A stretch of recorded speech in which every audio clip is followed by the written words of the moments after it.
Hey, bro. You know, one of the interesting facts about anger is that it could be generational. Do you get it? Because Jacob had children, but one of his sons, Levi, should be the bone of contention. Sometimes ago, Jacob had a daughter and she went into another town, and there was a guy there who is a son to the king of that town who raped her. And while she went back home crying, "Oh, daddy, I was raped," then his brothers were there. Guess what? The father said, "Since you are raped there, please go and call the king for me."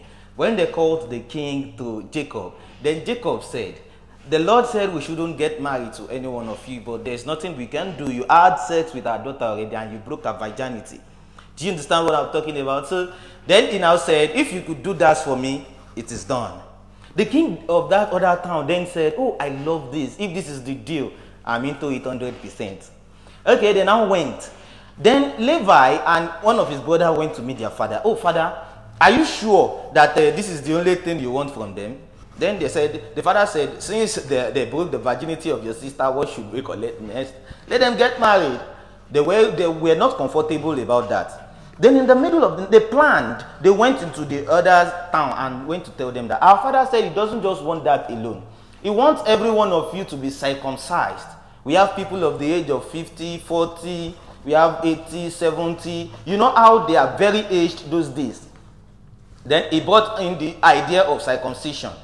Though the king had no option than to tell them that we have to do this circumcision.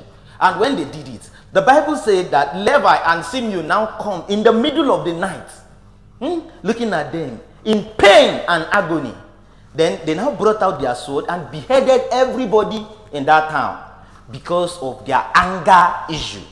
Do you know that this Moses we are talking about that wrote the most wonderful books in the Bible was from the tribe of Levi? He was one of the sons of Levi. So can you see now that anger is generational? After many years in the wilderness, after his suffering, after his leadership skills, after everything he has done for years, he threw it again away for just a few minutes anger.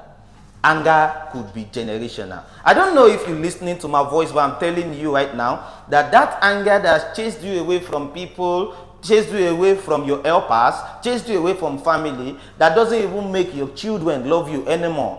I'm telling you now that if your amen can sound like thunder, that anger will leave your life today. So shall it be. I am Evangelist Oluwafemi Sola.